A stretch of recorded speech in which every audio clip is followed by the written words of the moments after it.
Hello everybody and welcome back to another YouTube lesson. My name is Oriana. Today I want to talk about something that I know many learners of English can find difficult and confusing: phrasal verbs. I hope I can help you to understand some of the most common phrasal verbs and explain their meanings to you, and that you can feel more confident to use them in everyday English. Now, some of you may be asking, what is a phrasal verb? Phrasal verbs are used a lot in English, especially in a setting that is informal or relaxed. And they are verbs that have extra words called particles added to them. So, just to give you an example, a word like down in the phrasal verb break down. To break down means when a machine or other object stops working. We need to test the car is safe to drive on the road so that it doesn't break down. It is not possible to use break as a verb on its own here. Often we use these verbs with one or two prepositions, and those little words show direction, location, where something is, or movement, like up, off, on, to, by. For instance, in the verb get, which is a very common verb in English, you can use additional prepositions and the meaning of the verb is transformed. Get by, get off, get on, get up. You can see in these examples that we have the verb get, which can be used as a verb on its own, but as soon as we add the particle words down, off, up, the meaning of the whole verb phrase is different. Okay, so get can mean to arrive somewhere. I get to the airport. It can mean to become something. I get better. Or to receive something. I get a message.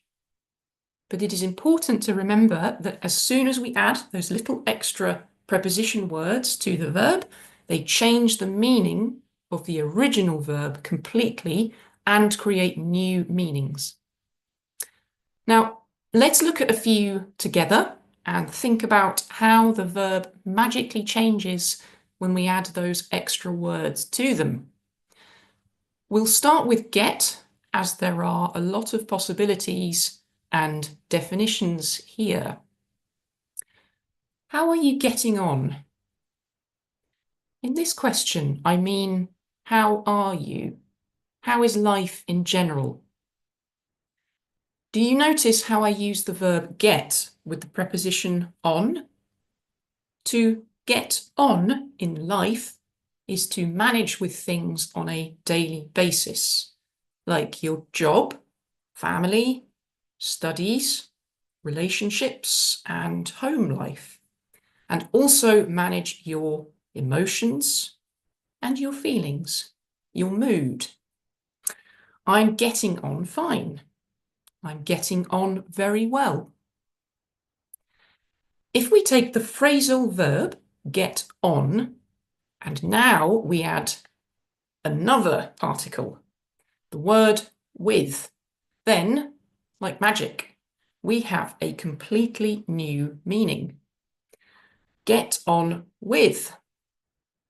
Well, in actual fact, this phrasal verb can express two things. The first is get on with something. And this can be used when there is a need to complete a job or a task. There is a sense of urgency. You need to do this job immediately or as soon as possible. The deadline for the group project is next week, so I really need to get on with it. Okay. The second example of get on with is to get on with someone. This can be used to talk about other people, our personal relationships, and social circle of friends. To get on with someone is to have a close, positive relationship with them and share things in common. So you both like the same things, you have the same tastes, the same attitudes. My best friend and I really get on with each other and always have a good laugh together. You can also use the phrasal verb get along with, and it means the same thing as get on with someone. He gets along with everybody in his department at work.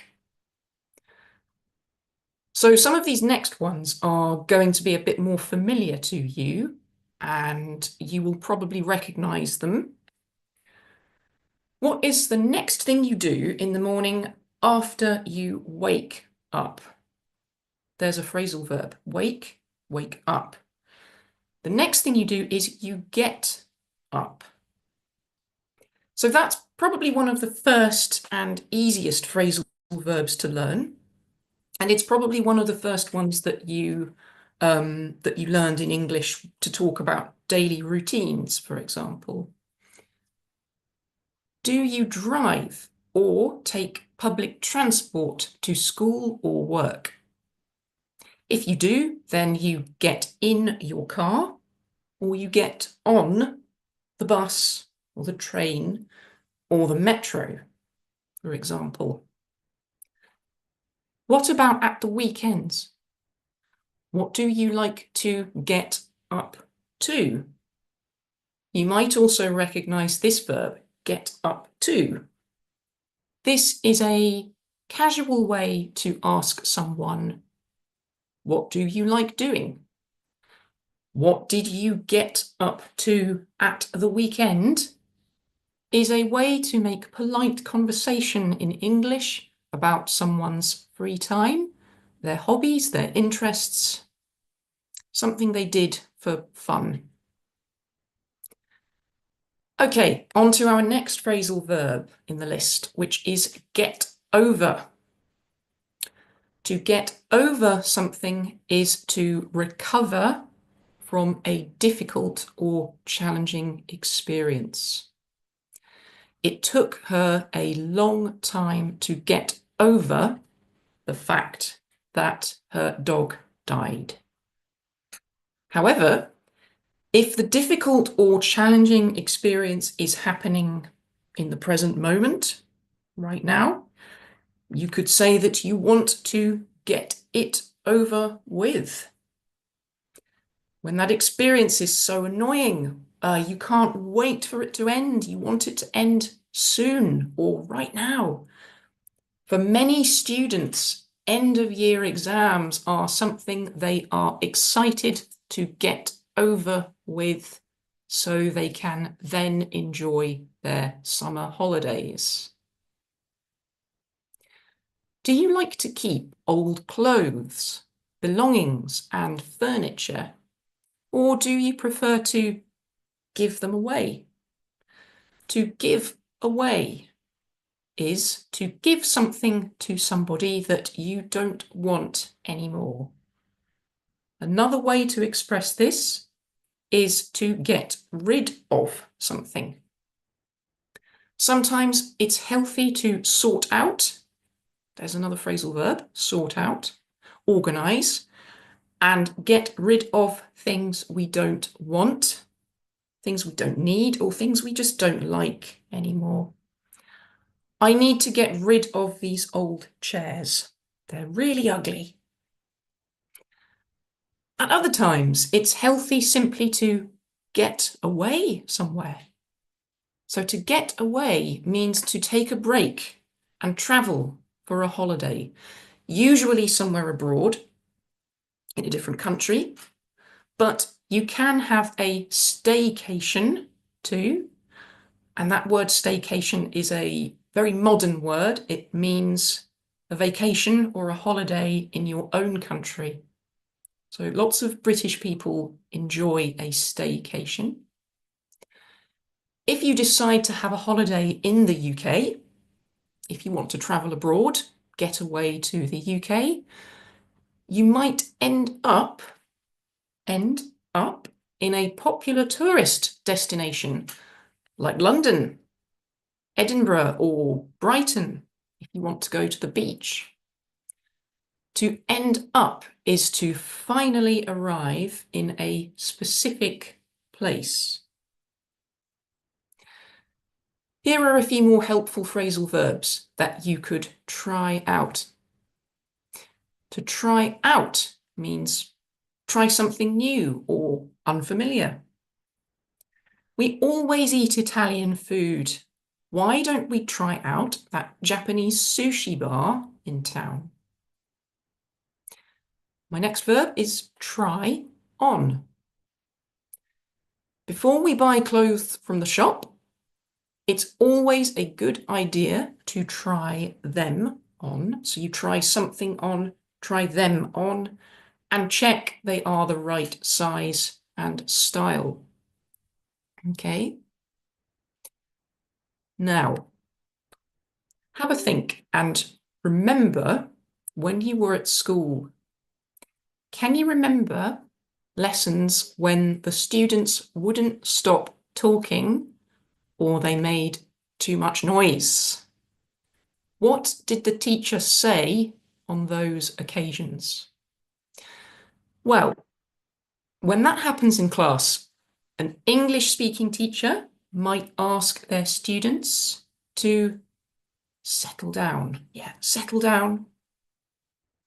Or if they're a bit more annoyed, they might go, settle down. Okay. So that means stop talking, listen to the teacher, and focus on the lesson. But settle down also has another meaning. And that is to feel happy and comfortable in a new place or environment. So it usually takes children a little while to settle down and feel comfortable and relaxed in a new school. So just be aware that there are two possible meanings here of settle down. Do you work from home? If you do, like me, it's a good idea to turn off the lights when you leave a room and then turn them on again when you enter the room. So again, we have some examples of phrasal verbs that you may already have learned in your first English lessons, and you may be using them already without even realizing it. Okay, the next phrasal verb for you is turn down. To turn down is to refuse something, to say no to something. For instance, an invitation to a party. They had to turn down the wedding invitation because they had made other plans.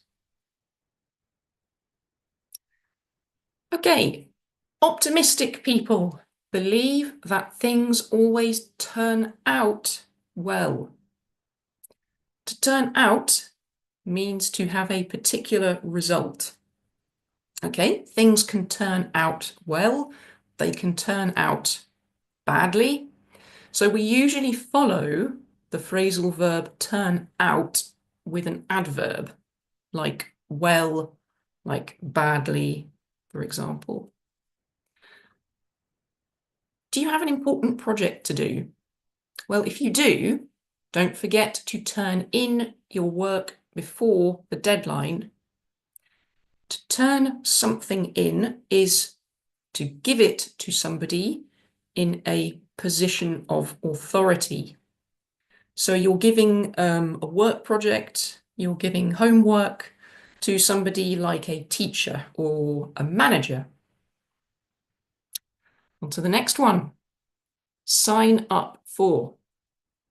This is when you join an organized activity.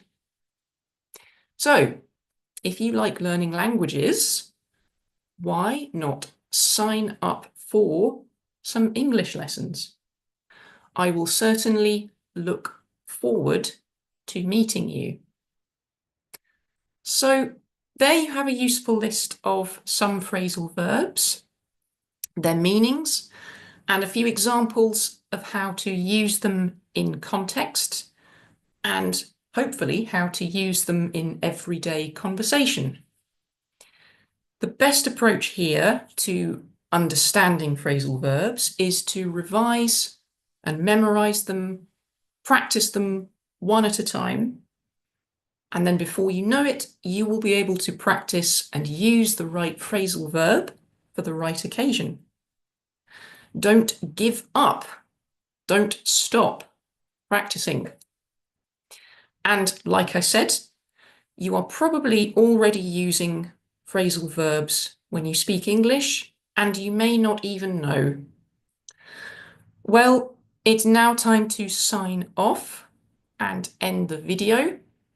Thank you again for watching, and I will leave you to get on with your day. Goodbye, everybody. Чтобы познакомиться с нашими преподавателями поближе, улучшить свой английский, разговорную речь, записывайтесь к нам на уроки.